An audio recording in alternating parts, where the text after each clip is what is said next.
God always goes together with him. Yaakov. So Jacob got up from Beersheba. He left the town of Beersheba. Vayisuv bnei Yisrael es Yaakov avihem, and the sons of Israel carried their father Yaakov as tapam. They got all onto the wagons, onto the bus, and all their children, that's Nesheim, and their wives, Ba'agoles on the wagons. How many people were part of the entourage that were leaving Israel? We're going to learn that there were 70. That Pari sent to carry him. So Pari sent these great royal carriages and wagons to bring everybody down, which was a very prestigious thing in those days. And everybody gets on board, and they're going to travel to Mitzrayim. They're going to travel down to Egypt. Vayikru es mikneim, and they didn't just take themselves, they took their cattle. V'asrechusham, asher rechashu b'eretz Canaan. All the money that they made, they were successful merchants, they were successful business people. All the money they made in the land of Israel, they took with them.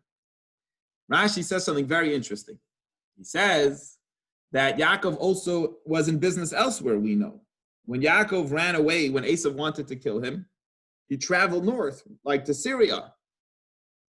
He traveled to Aram, Padan Aram, a place called Padan Aram, and he worked there 14 years for his 2 wives, and another 6 years in order to invest and for himself.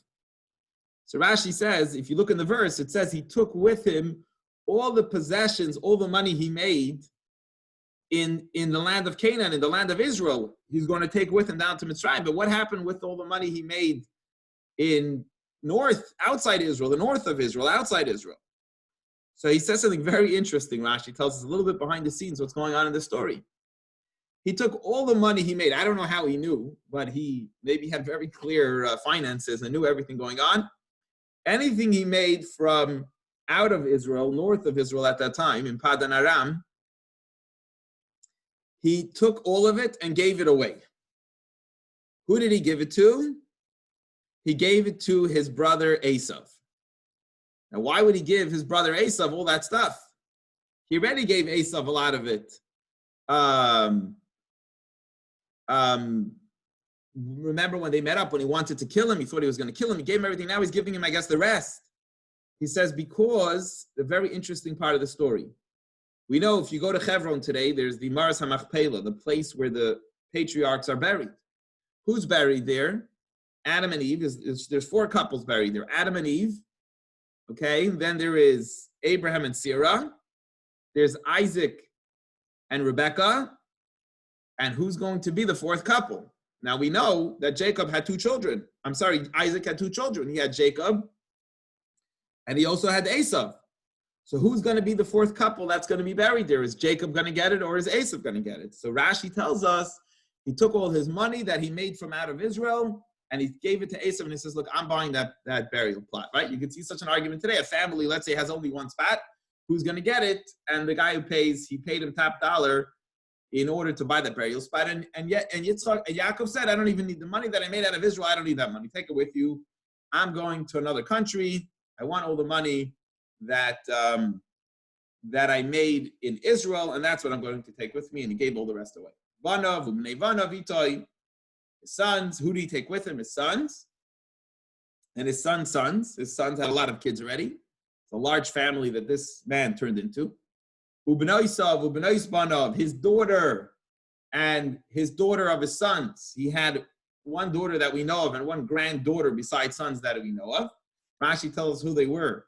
His granddaughter, he had his daughter, his Ubneisav, we know 2 of his granddaughters.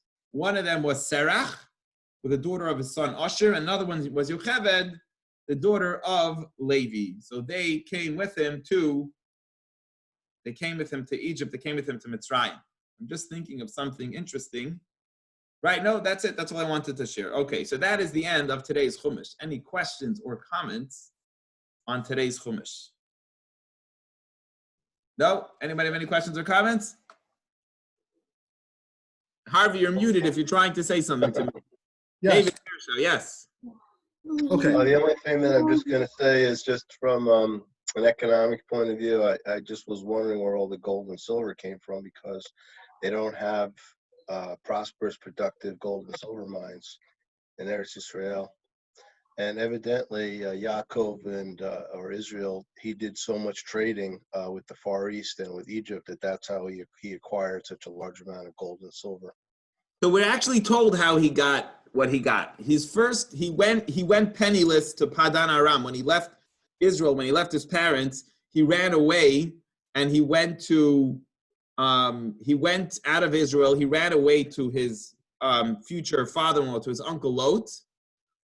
And not Lot.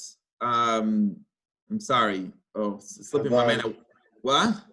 Lavan, right? He went to Lavan, and he had nothing on him. And he worked for 14 years for his two wives without a penny. He had nothing, no investment of his own.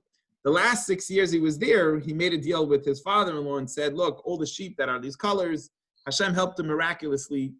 And all he would get was whatever birth from the sheep that he watched that turned out to the right colors was how he made his first living, his own investment. Then the Rashi tells us there that he sold those sheep and bought servants and bought whatever else he wanted to buy. So it's actually interesting asking a question. We learned it in the Chumash at that time, exactly how his investment started. And then he went up from there. He continued watching sheep, whatever, and so on. And then we learned, remember, he gave a lot of it away to Esav, but then he repopulated very quickly. We learned one of the commentaries that he lived in a place called Sukkos in huts, and his animals had a lot of animals. So it seems like his basis for his trading and his business was really in animals, and then from there he would sell it and purchase other stuff. I don't know if that answers the question fully, but we have some background to it. Got pregnant with Moses at that time. Moses was not born yet at the time. Was pregnant with Moses. I don't think so. No, I don't think so. There was someone else that was pregnant, which we're going to learn about soon, okay? We'll learn about in the Chumash in a few days. That's why I said there were 69 and a half people that were there, and that's the answer to my question yesterday. The riddle, why there was 69 and a half, and it's because there was somebody that was pregnant that had a baby right as soon as they got to the border. Literally at the border, she had the baby. So they ended up coming in with the baby and ended up being a total of 70. But we're not going to discuss that now. We'll go into the Chumash. Great point, Harvey. Though, excellent. Yes, David Jarashel, go ahead. Yeah. You mentioned something about, Hashem would be with Yaakov, with them when they went down to Mitzrayim. Right. But there was no guarantee of the return trip. It was just, I'm going to be there to go with you, to go down. No, he says, I'll go up with you. Oh, he says, I'll go up with you back? Yeah, I'll go down with you, and I'm going to go up with you. Okay. Right? Let me bring it up. But then you made some a comment about some, that Bnei Israel, that eventually they became slaves, that they became slaves in Mitzrayim. So I'm trying to get the connection. Is this just the first en masse move to Mitzrayim, and it was like a foreshadowing? My point was that Yaakov was afraid to go down.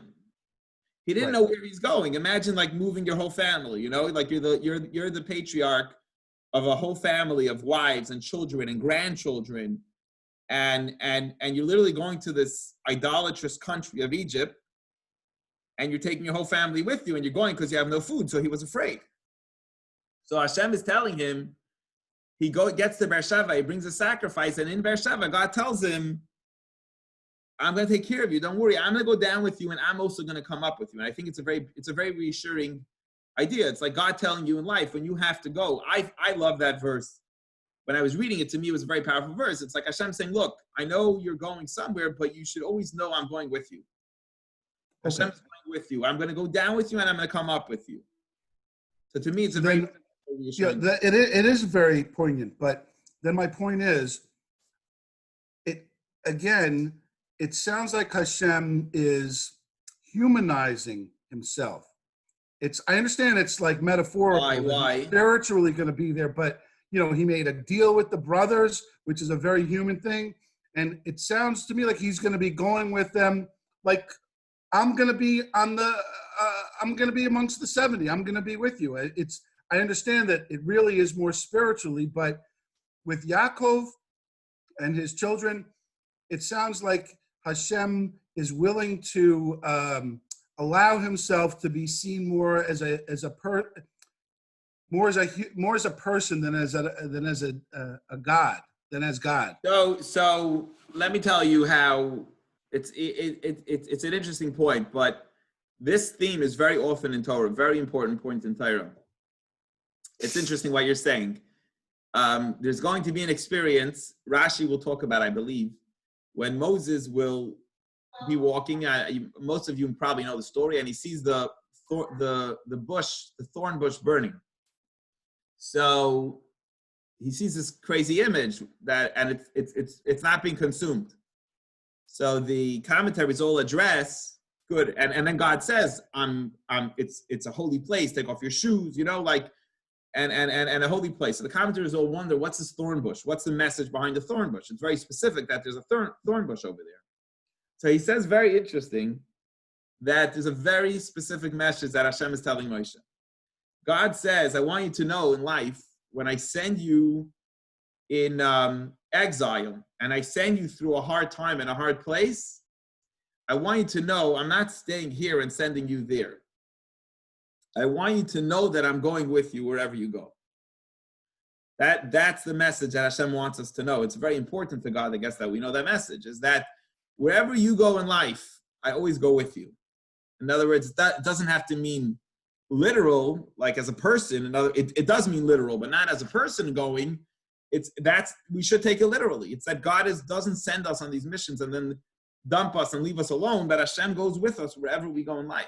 It's a very important message, a very powerful message in life, to know that you're never alone. No one's ever alone. There's a beautiful song like that.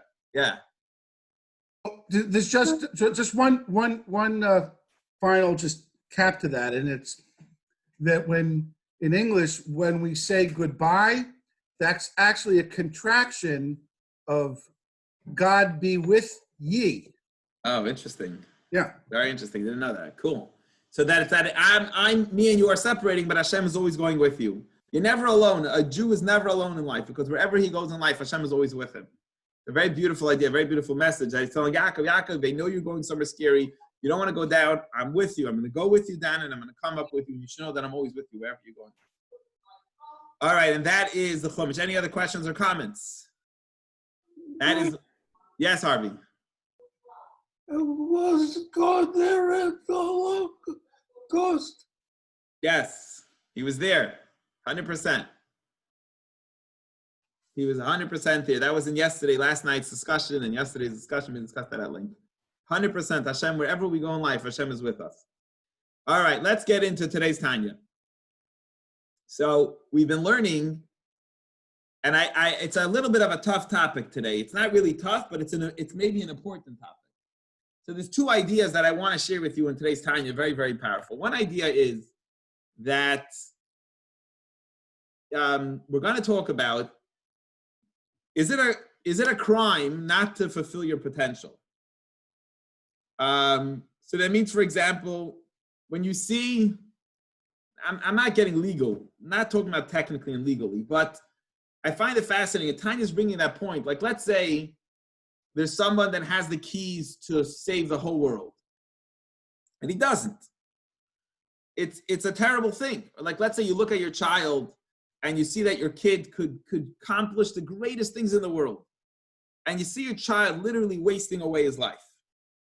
As a parent, you'll be very upset at him. You're kidding. Let's say somebody knows coronavirus and the whole world's suffering, and the guy's not doing anything about it. He says, I don't have to do anything about it. No one can force me to do anything about it. It's a big problem. In Judaism, we view there are mitzvahs that are prohibitions, and then there are mitzvahs that are positive mitzvahs that we need to act on. So the Torah's perspective is that there are 248 positive mitzvahs that a Jew needs to do. Okay, there